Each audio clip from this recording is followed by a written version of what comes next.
And when it comes to HR in particular, I think that there's a tremendous opportunity here to actually emphasize the human in human resources as opposed to remove the human in human resources.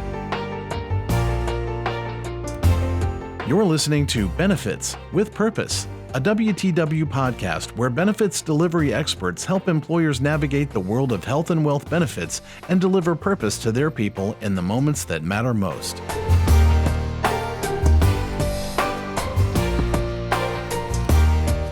Hello, my name is Gretchen Broderson, one of the leaders in our benefits outsourcing business here at WTW. I'll be your host on today's episode of Benefits with Purpose, entitled AI and HR, Myths Debunked, Benefits Revealed. Joining me today is Ryan McNeil, a product director at WTW. Welcome, Ryan. Hi, Gretchen. Thanks so much for having me today. Thank you. My other guest is Chris Pence, WTW's Employee Experience Head of Innovation and Solutions. Hey, Gretchen, great to be here. Thank you both. It's great to be here together. Well, I think it's safe to say it's really no secret that AI is a hot topic and an increasingly pervasive part of our everyday lives. I know I'm preaching to the choir considering how much time you both spend thinking about AI. But I also think it's safe to say we all still have a lot to learn. So I'm excited for today's conversation personally, as well as for our listeners. I think it's a management truism that strong and innovative teams embrace some discomfort on the path to innovation and great performance. And let's face it, I think AI is still a little uncomfortable for some. So I'd love to embrace and hopefully ease some of the tension around AI by talking about some myths and misunderstandings that are maybe out there about what it can do, and also what its limitations are. So let's start with Chris, you, and what do you think is a common myth or misunderstanding about AI?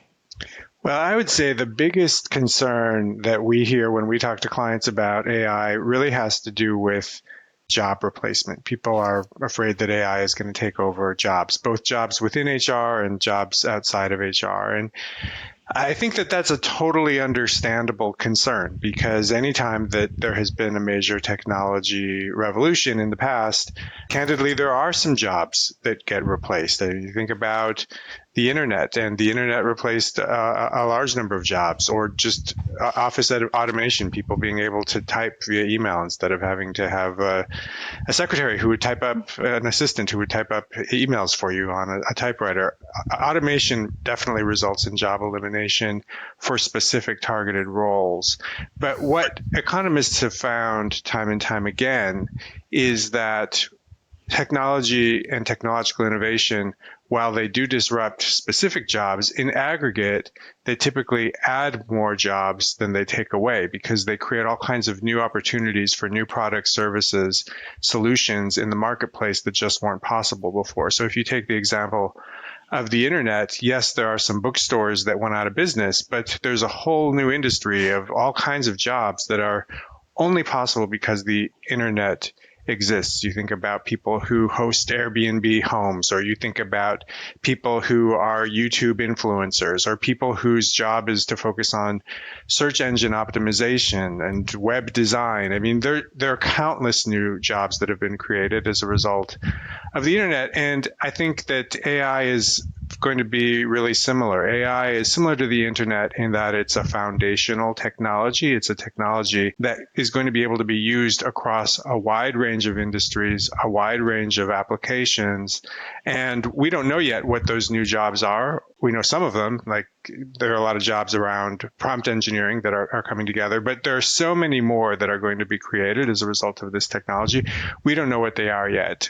So while I think there's reason to be concerned about, specific kinds of roles, especially if you're in, for example, copywriting and, you write content, there are some jobs that are potentially at risk. But in aggregate, I think this technology is going to add new jobs. And when it comes to HR in particular, I think that there's a tremendous opportunity here to actually emphasize the human in human resources as opposed to remove the human in human resources. That's the other kind of myth that we hear about, or the concern when it comes to job replacement. Is AI going to take away from human resources' ability to interact with employees on a person-to-person level? And we actually think that the opposite potential is really there, that there's going to be more opportunity for HR professionals to take some of the more routine, mundane work off of their plate, answering the kinds of questions that employees could look up today, right now on the internet, if they knew where to find content, for example.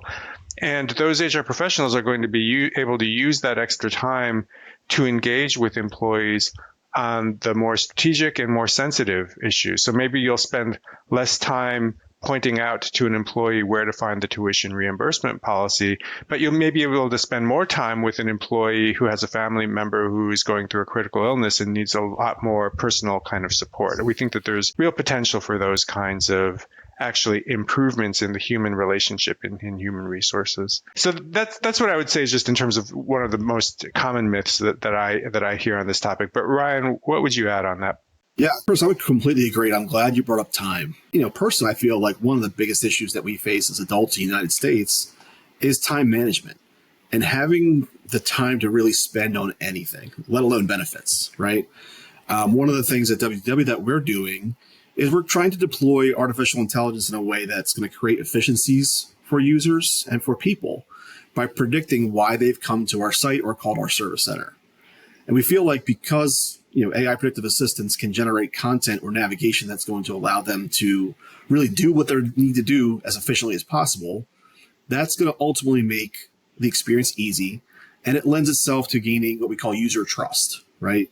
Which ultimately allows them to come back and engage the experience more over and over in the future, and not be afraid of the tools, but really embrace the tools and recognize that they are there to help them, not necessarily do something for them.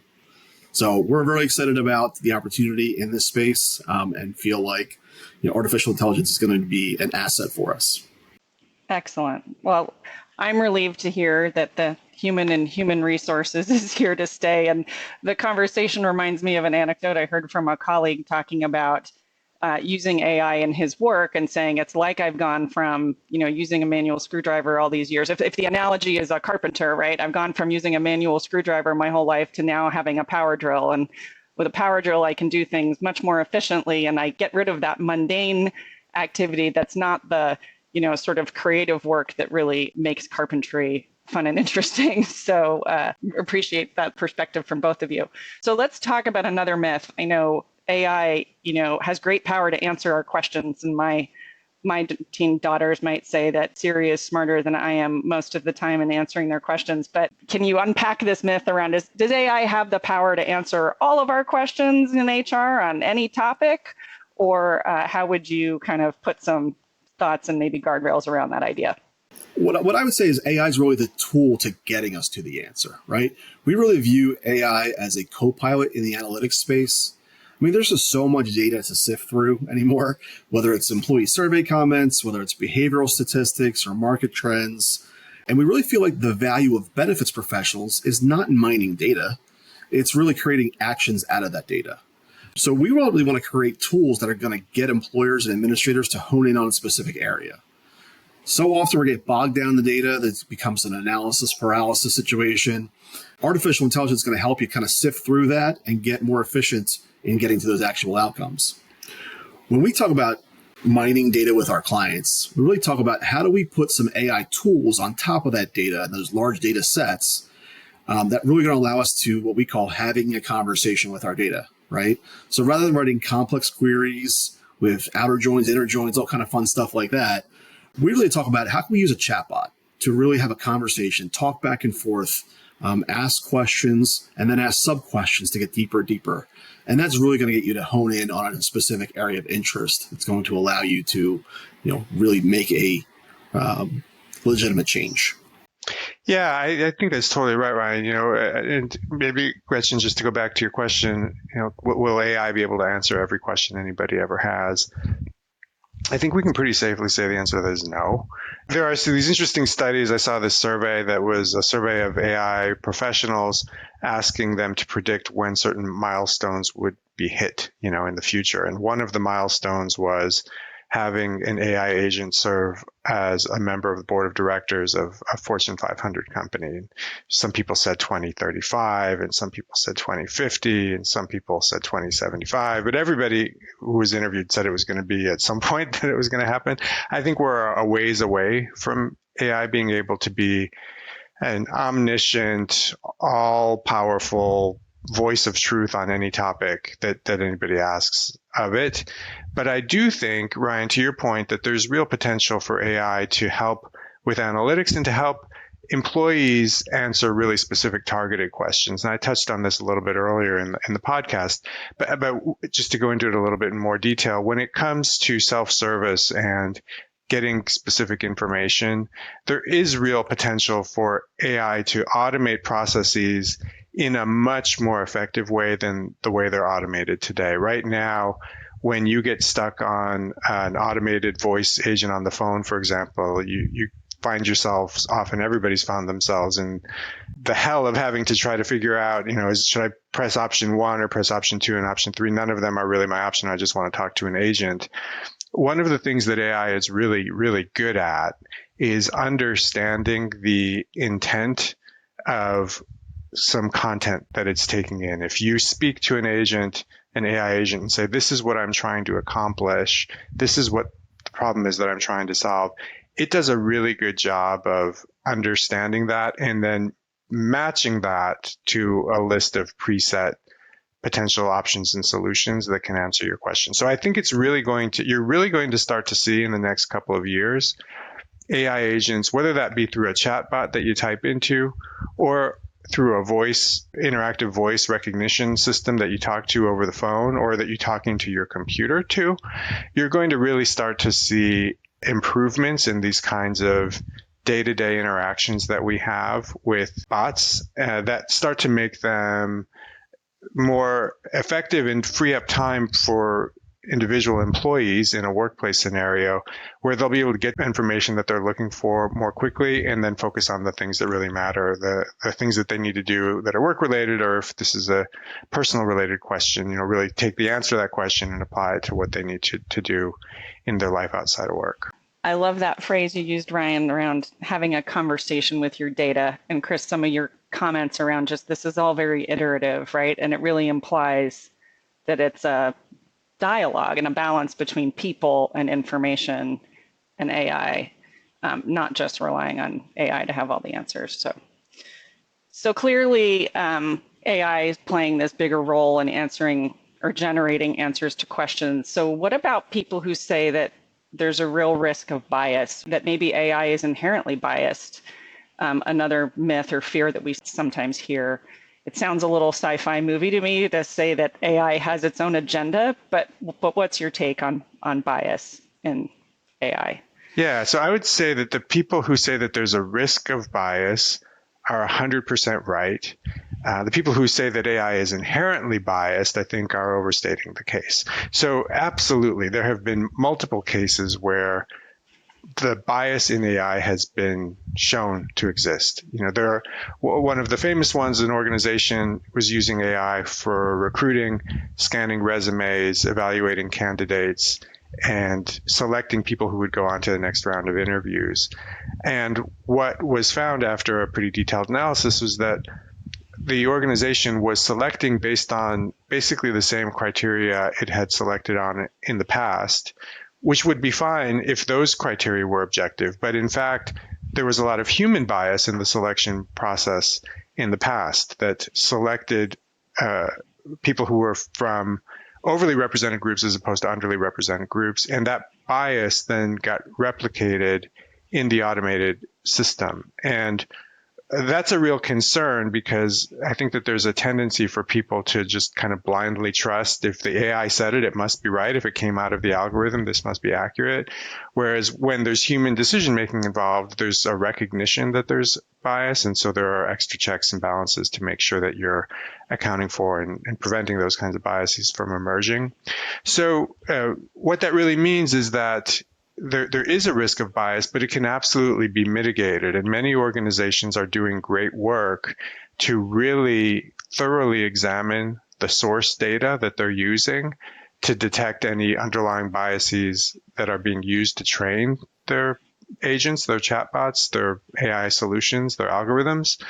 And if that due diligence is done effectively and the data going in is bias free, then there is not an inherent bias in AI. It's really entirely dependent on the training data and the way that that training data is used. And so my advice to HR professionals out there is that when you're considering using an AI solution, particularly in situations when there's some subjective judgment involved, like a hiring decision or pay increase decisions or promotion decisions, et cetera, it's really, really critical to ensure that the vendors that you're partnering with or exploring have a lot of really robust processes in place to ensure that there aren't biases in their training data, to ensure that there aren't biases in that creation of the algorithm itself, so that you're able to get to bias-free recommendations coming out of those systems.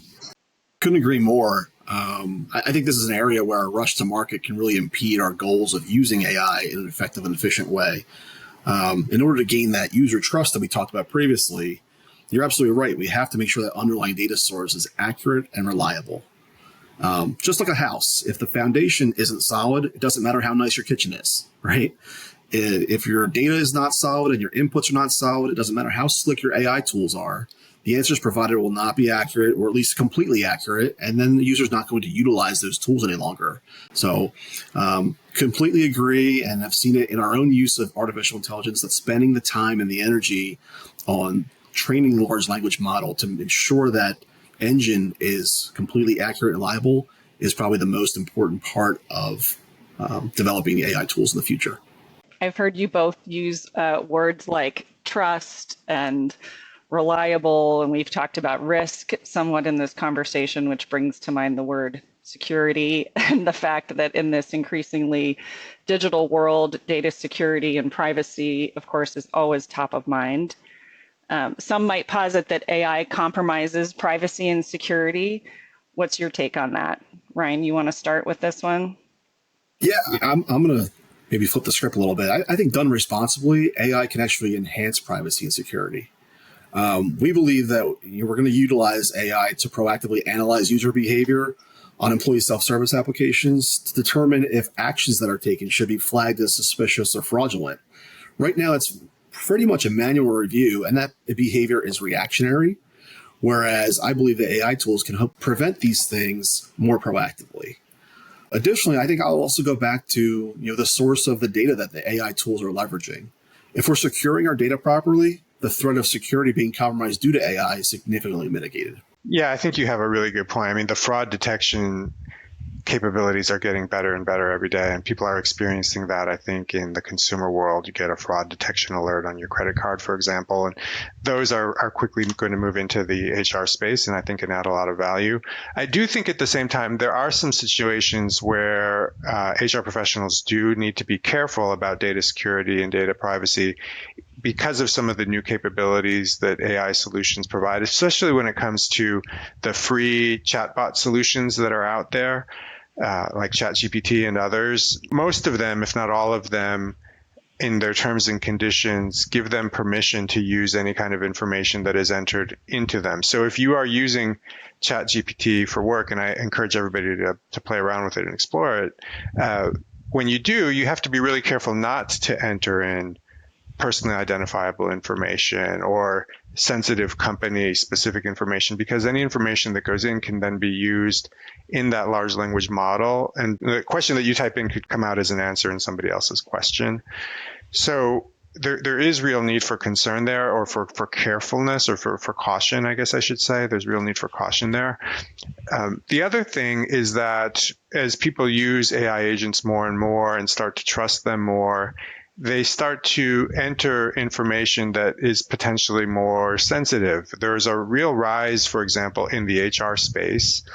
A lot of startups are coming out with chatbots that are coaches for employees. And they start with pretty, straightforward, simple things, advice on how to get ahead in your career and advice to new professionals and how to behave professionally in a business environment. But because you can type anything in you want, people could start to type in sensitive information about relationships that they have at work that may be tense or challenges that they might be having with a coworker.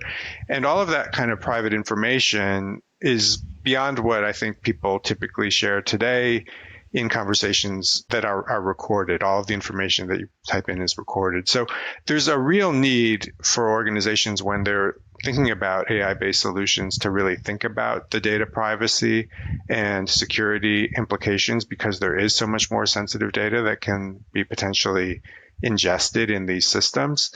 And organizations might even have the best privacy policies in place, but if they don't have the right security in place and they get hacked, then those privacy policies are out the window.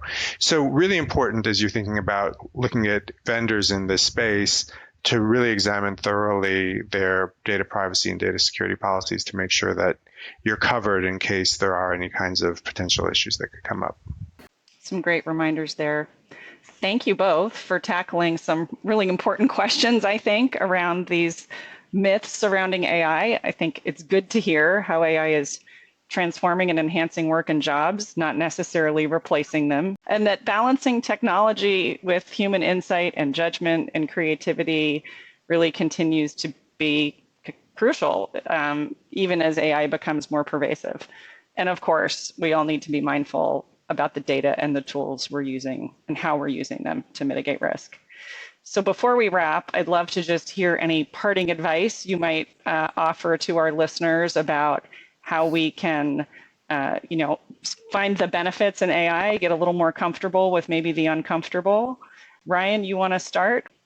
Yeah, I think my best advice is to use tools. Right? I think the best way to get comfortable with anything is to start using it, see what you like about it, see what you don't like about it, see what works and what doesn't work for you. I think about technology as a whole, right? Chris mentioned the internet before. I mean, no one was comfortable with the internet until they started using it. If I think about smart speakers, probably more recent, those were not things that we used in our everyday life, and now they are somewhat crucial to at least my behavior, getting up in the morning and stuff like that, setting my awake alarm. So I think, just beginning to use technology in your personal life really helps you see benefits of how you might use it in your professional life as well.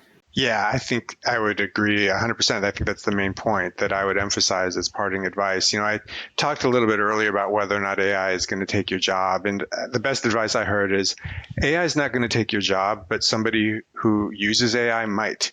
And this is really going to be a very pervasive technology that we all need to learn how to use and get comfortable with. What's been fascinating to me is it's so much easier than I thought to really start to experiment with AI and use it. And at a really basic level, you can do that by going into ChatGPT and asking some questions.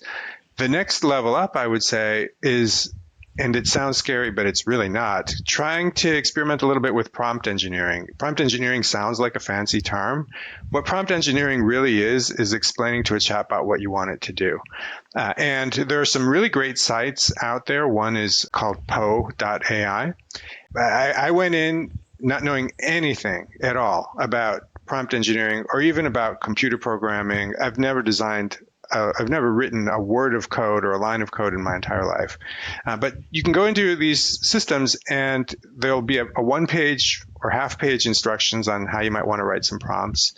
And then you can write in some prompts and quickly design a chatbot to do different things. And you can experiment with them. Some of them are goofy and jokey, and others are more serious. But the real revolution with the large language models that we're seeing is that computers can now listen and talk in natural human language. You don't have to know how to code in Python to communicate with a computer, and the computer doesn't have to communicate back to you in code either. You can write in natural language, the computer responds to you in natural language. So these are things that are really, really easy to do. The only obstacle is sort of the mental obstacle of saying, wow, I could never be a prompt engineer. Well, it's actually a lot easier than you think. And the more that you go in and experiment, the more that you'll start to see how some of these applications can really help you in your day-to-day work. I use AI now all the time in my day-to-day job, and it helps me with all kinds of tasks. And I think that our listeners will find that to be the case as well. This has been a great conversation. I'd like to take a moment to thank our guests, Ryan McNeil and Chris Pintz. So good to have you with us. All right. Thanks, Gretchen. It's great to be here. Thank you. Great conversation, guys. And really, I'd like to thank our Benefits with Purpose listeners. We appreciate you joining us. We hope you'll subscribe to future episodes, and we look forward to having you back here next time. Thank you for joining us for this WTW podcast featuring the latest perspectives on the intersection of people, capital, and risk. For more information, visit the Insights section of WTWCO.com.